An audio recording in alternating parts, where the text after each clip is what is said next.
सुबह 10 बजे से लेकर 11 बजे के बीच में उपस्थित हूँ आप सबके सामने। आज जिनकी कुंडली लेकर के आया हूँ इनका नाम पारस है, पर करीब 12 से 15 दिन के बाद आप लोगों के बीच में उपस्थित हो रहा हूँ। इस दौरान आप लोगों में से बहुत सारे लोगों ने फ़ोन भी करा कि पंडित जी 10-12 दिन से कहाँ गायब हो गए, सेहत ठीक नहीं थी इस वजह से गैप लेना पड़ा। मन तो कर रहा था कि बीच में कार्यक्रम बना दूं, पर फिर सोचा नहीं, पूरे तरीके से ठीक हो जाता हूं, फिर पूरे इत्मीनान से बनाएंगे। बहुत सारे लोग फ़ोन किए, मुझे बहुत अच्छा लगा और ये बहुत अच्छी बात है। शुरू करते हैं आज का कार्यक्रम। कहीं नहीं जाना है, बिल्कुल बन के रहिएगा। इनके सवाल बड़े अच्छे हैं। जैसे इन्होंने सबसे अच्छी जो एक बात रखी है वो ये है कि पंडित जी मेरे पिताजी से मेरी बनती नहीं है, और मैं ये जानता हूं कि माता पिता बड़े ही सर्वस्व होते हैं किसी भी जातक के लिए। पर और इन्होंने एक सवाल पूछा है कि मेरा लग्न जो है वो 0 डिग्री का है। जैसे इनकी कुंडली का लग्न 0 डिग्री 51 कला उत्तराषाढ़ा नक्षत्र में बना है। लग्न में ही सूर्य शुक्र और केतु बैठे हैं। सूर्य शुक्र और केतु पराक्रम भाव के अधिपति 12 नंबर की राशि मीन राशि, यहाँ के अधिपति गुरु यहीं बैठे। शनि नीच राशि के बैठे हैं। इनकी कुंडली के मकर राशि के अधिपति शनि होते हैं, वो 1 नंबर की राशि में नीच के हो जाते हैं, जिनका नीच भंग मंगल कर रहे हैं, क्योंकि इस भाव के अधिपति मंगल यही बैठे हैं। तो ये केंद्र में होने के कारण शनि का नीच भंग हो जाएगा। 4 नंबर की राशि में कर्क राशि का राहु अच्छा माना जाता है, खराब नहीं होता। सप्तम भाव के अधिपति अगर 12 में होते हैं तो थोड़ी बहुत मशक्कत करवाते हैं, और कई बार व्यक्ति को इधर उधर भटक के या कई बार इनिशियल स्टेप लेने में दिक्कत होती है। तो मैं यहाँ था, निखिल जी को खांसी आ गई थी, इस वजह से गैप लेना पड़ा। तो मैं क्या बोल रहा था कि लग्न के अधिपति यहाँ भी, जैसे इन्होंने जो सवाल पूछा है, मैं आप लोगों को बड़ी अच्छी तरीके से ये बात बताऊं कि कई बार जब आप कुंडली देखने चलते हैं तो आपको प्रथम दृष्टया ये बात दिख जाती है कि लग्नेश और लग्न दोनों कमजोर दिखते हैं। जैसे यहाँ पे इनकी कुंडली में लग्न 0 डिग्री का बना है और लग्नेश 1 नंबर की राशि में नीच के।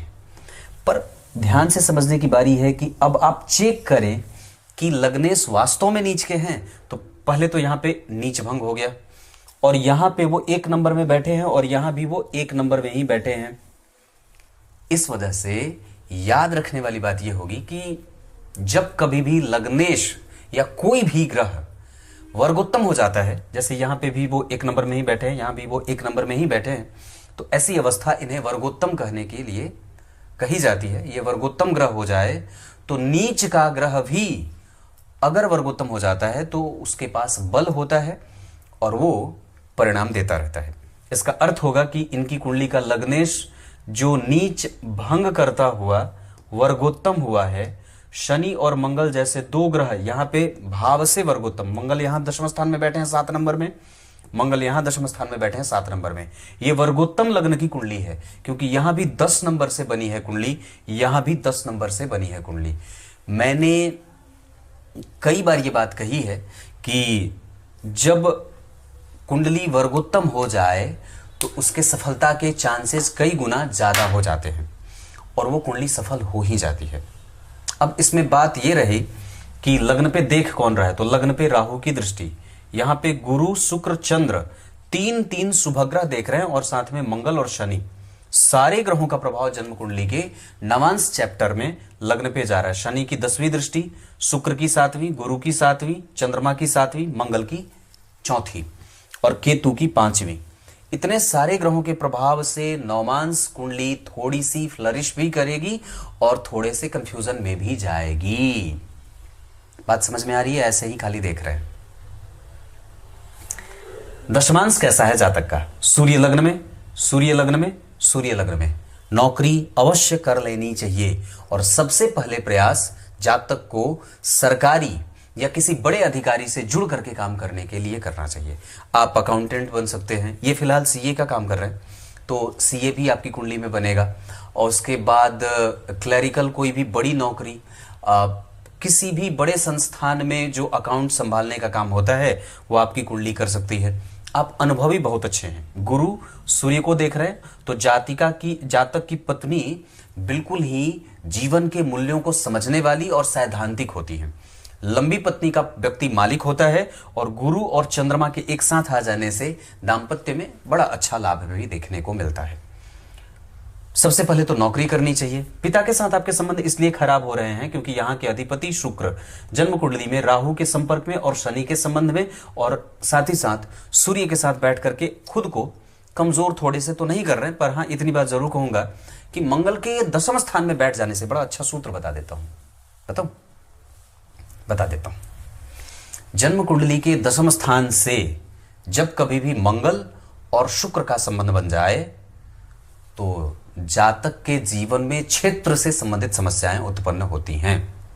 क्या बात समझे? जन्म कुंडली के दशम स्थान में अगर शुक्र और मंगल बैठे हों या दोनों में से कोई एक बैठा हो या दोनों ही बैठ जाए तो जातक के जीवन के करियर को वो कंफ्यूज करते हैं और कई बार उससे संबंधित चिंताएं देते हैं। दूसरी बात मैंने क्या बताई कि जब कभी भी लग्नेश नीच के होते हों तो आपको सबसे पहले लग्न की डिग्री देख लेनी चाहिए। जैसे इनकी कुंडली में लग्न 0 डिग्री का बना है, इसका अर्थ यह बिल्कुल भी नहीं है कि लग्न कमजोर हो जाएगा। हमें निश्चित रूप से अब दूसरे नंबर पे लग्नेश की स्थिति को देख लेना चाहिए। यहां पे लग्नेश नीच के हैं पर वर्गोत्तम होने के कारण इनका नीच भंग हो जाएगा। यह वर्गोत्तम लग्न की कुंडली है, इस वजह से कुंडली के सफलता के चांसेस कई गुना बढ़ जाएंगे।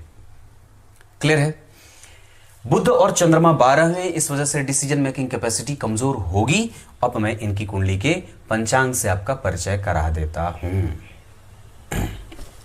सबसे पहले मैंने कई बार ये बात कही है, बहुत पहले भी, और हर बार ये बात कहता हूं कि कुंडली का जो सारा बल है वो 2 चीजों पे निर्भर करता है। एक जन्म कुंडली में बैठे चंद्रमा से और दूसरा उनके पक्ष के बल से। यहां जातक का जो जन्म है वो कृष्ण पक्ष के चतुर्दशी का है। कृष्ण पक्ष के चतुर्दशी के चंद्रमा पापक होते हैं और भ्रामक होते हैं। पापक होने के कारण कई बार वो आर्थिक विपन्नता का दौर दिखाते हैं और परेशानी देते हैं। भावनाओं का नियंत्रण व्यक्ति अच्छे तरीके से नहीं कर पाता है और कई बार उसके इम्यून को कमजोर समझा जाना चाहिए। इम्यून कमजोर कहने का मतलब मेरा यहाँ पे आपके भावनाओं के नियंत्रण से, आपके धन के आगमन और खर्च से, आपके संतुलन से और आपके सेहत से भी हो सकता है। एक बात और भी समझने की है कि 12वें भाव के चंद्रमा बहुत अच्छे नहीं होते। वो कई बार अनिद्रा, नेत्र की समस्या, मेंटल डिसएग्रीमेंट या फिर मानसिक अव्यवस्था का शिकार व्यक्ति को बनाते हैं। बुध के साथ चंद्रमा जब कभी भी बैठते हैं तो निर्णय लेने की क्षमता कमजोर करते हैं। लग्न अगर कमजोर है, लग्नेश अगर कमजोर हैं, लग्न पे किसी भी शुभ ग्रह की दृष्टि नहीं है और ना ही कोई ग्रह बैठा है तो लग्न कमजोर हो जाता है। लग्न पे किसी ग्रह की दृष्टि नहीं हो लेकिन यहां पे मंगल की दृष्टि है, जो कौन है? लाभेश। लाभ भाव के अधिपति, ध्यान से देखिएगा, लाभ भाव के अधिपति का लग्न को देखना, मंगल की चौथी दृष्टि होती है ना, तो मंगल ने लग्न को देखा जो लाभ के अधिपति है, तो व्यक्ति के जीवन में इच्छा की पूर्ति होगी अवश्य। और सूर्य और शुक्र जब लग्न में बैठेंगे तो सूर्य कौन है? इस कुंडली के अष्टम भाव के अधिपति। इस वजह से व्यक्ति एनालिसिस करने वाला होगा। और शुक्र के साथ बैठने, तो शुक्र दशम स्थान के अधिपति, तो सूर्य और अष्टम और दशम के अधिपति एक साथ बैठेंगे तो व्यक्ति डीप थॉट में जाएगा, बहुत लंबी चौड़ी गहरी बात करने वाला और बहुत ही सूक्ष्मतया अध्ययन करने वाला भी होता है। लग्न में शुक्र व्यक्ति को दानी, परोपकारी, निर्विवादी, निर्णय लेने वाला, गंभीर चिंतन, रिसर्च करने वाला बना देते हैं। क्लियर है? शनि यहां नीच के हैं, गुरु स्वग्रही, भाग्य पे दृष्टि, भाग्य भाव के अधिपति से गुरु केंद्र में, इसे बहुत अच्छा कहेंगे। और भाग्य भाव के अधिपति के 12वें जाने से भाग्य भंग योग लगेगा, जिसके कारण कई बार व्यक्ति के जीवन में बुध की दशा भी कमजोर जाती है और कई बार व्यक्ति के जीवन में छोटी मोटी परेशानियां देखने को मिलती हैं। हालांकि ये स्वास्थ्य से संबंधित समस्याओं को देने वाले भी हो जाते हैं। जैसे आप स्नायु मंडल का प्रतीक होता है बुध, ध्यान से समझिए मेरी तरफ देख के, मैंने क्या बात कही? स्नायु मंडल का प्रतीक बुध होता है। अब ये आपके व्यवसाय को नियंत्रित करता है, ये आपके बैलेंस को नियंत्रित करता है। बैलेंस किसके साथ कैसा बनाना है, कम्युनिकेट कैसे करना है, किसके साथ वार्तालाप कैसे इनिशियल स्टेप में कैसे शुरू करनी है, और ट्रांसपोर्ट कैसा है जातक का, एक जगह से दूसरी जगह जाता है तो रुकता है या फिर तुरंत ही वापस आ जाता है। ये मकर लग्न की कुंडली है जो निश्चित ही निर्विवादी होती है। ये विवादों में नहीं पड़ती, अपने काम से काम रखती है, किसी दूसरे के उलूल जुलूल बातों में इसका कोई ध्यान नहीं होता। मकर लग्न के लोग बड़े ही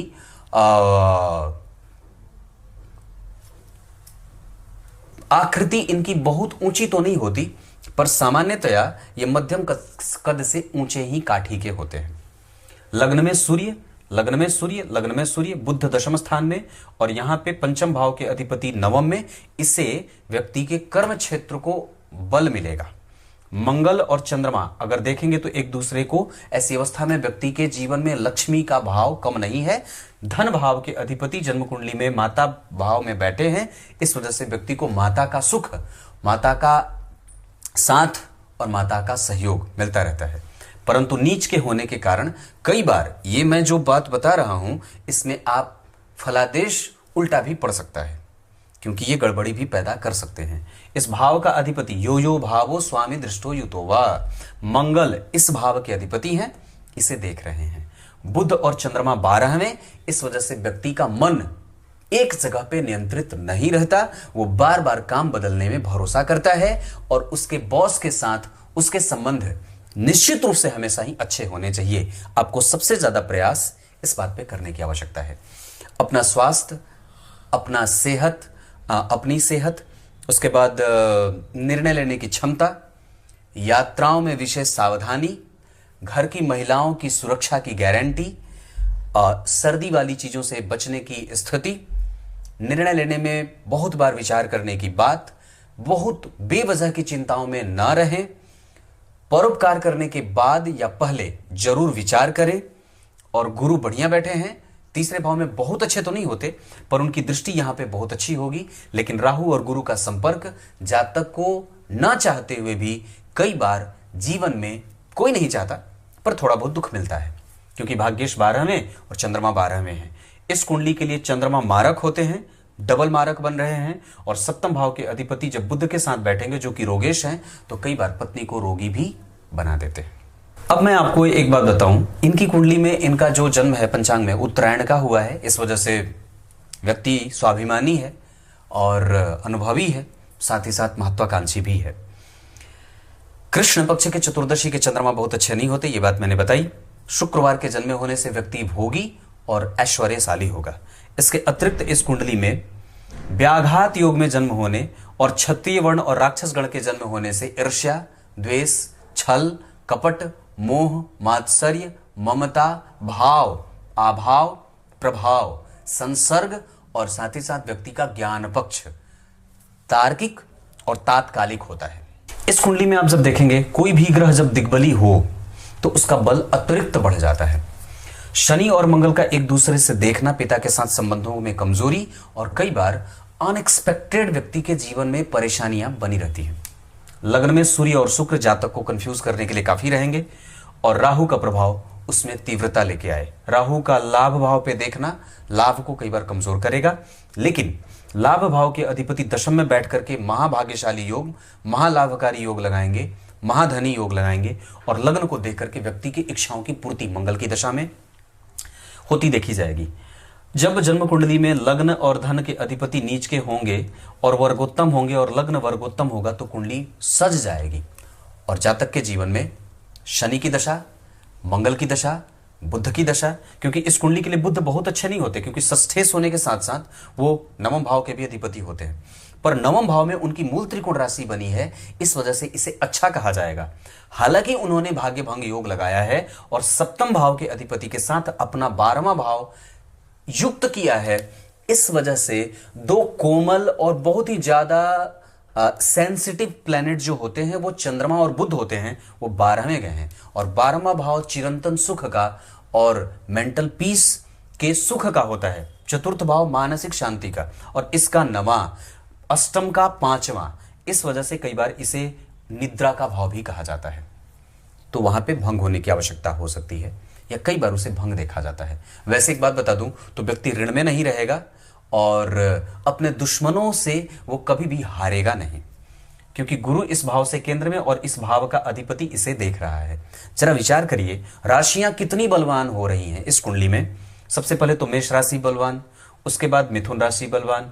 उसके बाद आप जब देखेंगे तो शुक्र का प्रभाव यहां पे भी है और शुक्र का प्रभाव यहां पे भी है। उच्च के गुरु यहां पे और चंद्रमा यहां पे, बुध यहां पे और बुध यहां पे, शुक्र यहां पे उच्च के, और कम से कम तो पंचम भाव भी बलवानी होगा क्योंकि पंचमे त्रिकोण से संबंध बना रहे हैं, त्रिकोण से। इतने सारे ग्रहों की दशाएं कमजोर नहीं जाएंगी।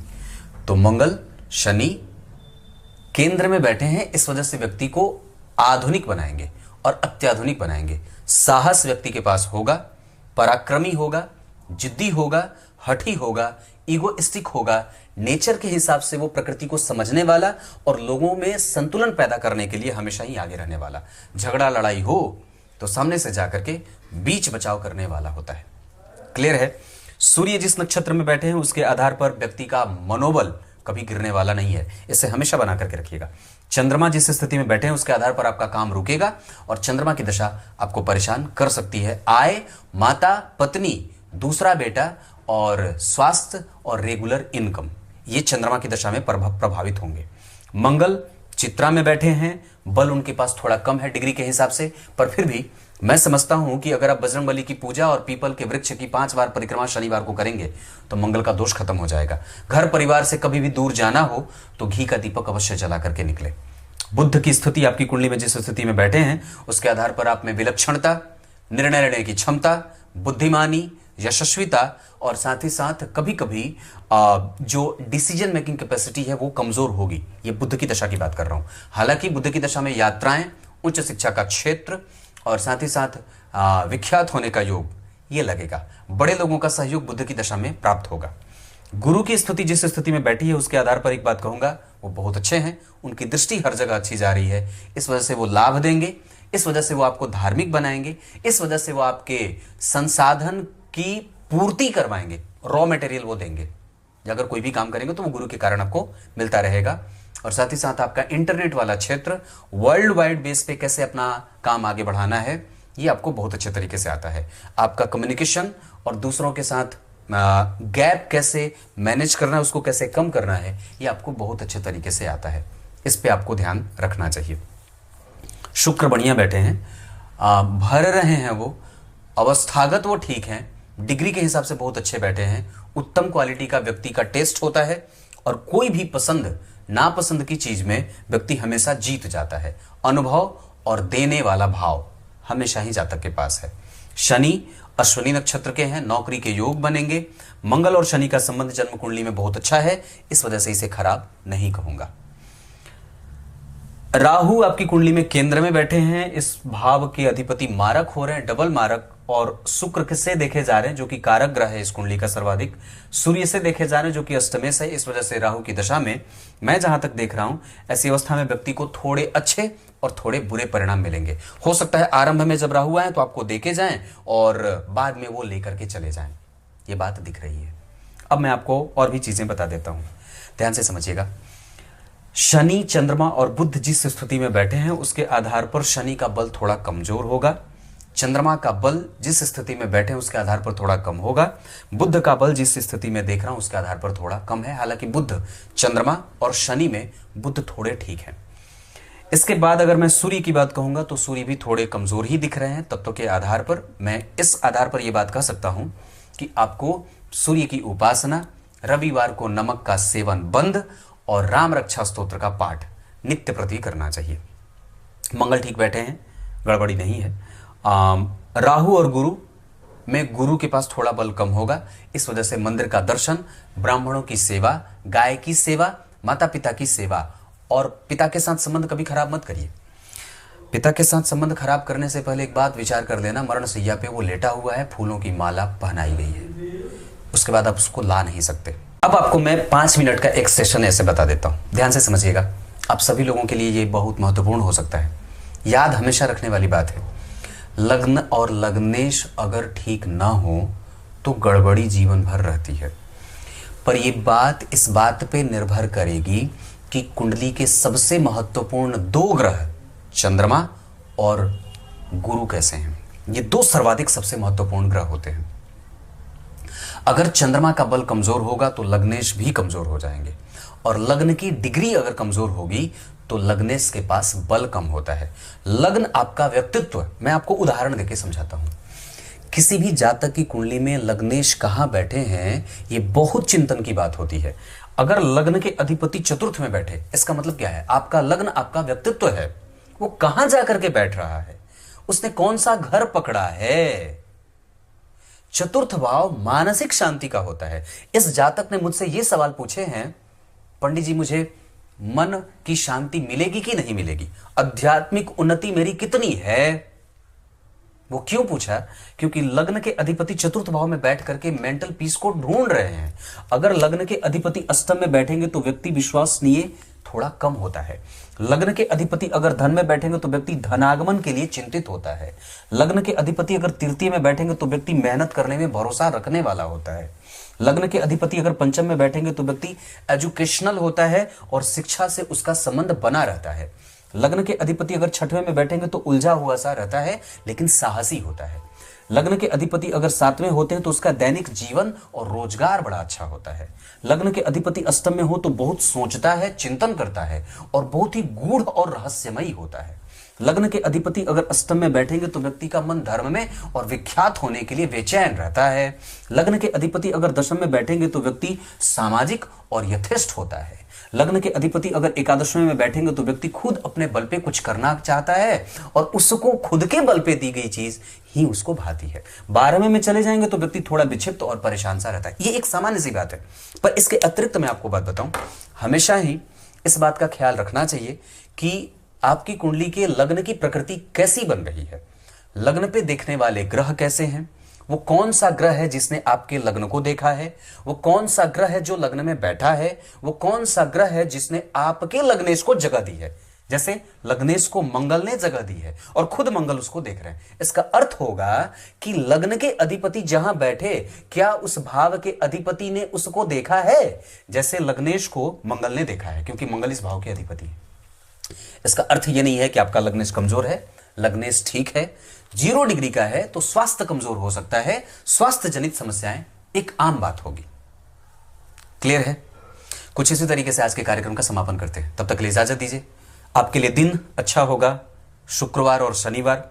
आपके लिए दिशा पश्चिम अच्छी होगी। आपके लिए नक्षत्र अच्छे होंगे। मैं बता दूं, श्रवण, अश्विनी, कृतिका, अनुराधा, पूर्वा भाद्रपद, पूर्वा फाल्गुनी, पूर्वाषाढ़ा, उत्तरा भाद्रपद, उत्तरा फाल्गुनी, उत्तराषाढ़ा, ये तीनों, और स्वाति, हस्त, पुष्य, पुनर्वसु, ये नक्षत्र अच्छे होंगे। दिन आपके लिए मैंने बताया शनिवार और शुक्रवार। शुक्र इस कुंडली के लिए योग कारक ग्रह होते हैं, अच्छे बैठे हैं, उनकी स्थिति खराब नहीं है, पर मंगल से दृष्ट होने के कारण आपके व्यय को वो बढ़ा सकते हैं। सूर्य और मंगल का प्रभाव लग्न पे है, इस वजह से अपने अंदर की उग्रता, निर्णय लेने की क्षमता में जल्दबाजीपन की स्थिति कम करिए और शांत और दत्तचित्त होइए। चीजों को समझिए, चिंता ज्यादा मत करिए, अनिद्रा से युक्त न होइए, समय पे सोइए, समय पे जागिए। गाय की सेवा और गणेश जी को 21 दुर्वा का लगाना चाहिए भोग, 21 दुर्वा अर्पित करना चाहिए। गणपति अथर्वशीर्ष आपको बहुत फायदा करेगा, और गणेश संकटनाशक स्तोत्र का पाठ। इसके अतिरिक्त किसी मंदिर का दर्शन कभी छोड़िएगा मत। और पिताजी के बारे में मैंने क्या बात कही, वो मृत्यु सैया पे लेट गए हैं, वो जाग के आएंगे नहीं। तो अगली बार जब कभी भी उनसे बदतमीजी करिएगा तो ये बात याद रख लीजिएगा। तब तक के लिए बहुत बहुत नमस्कार।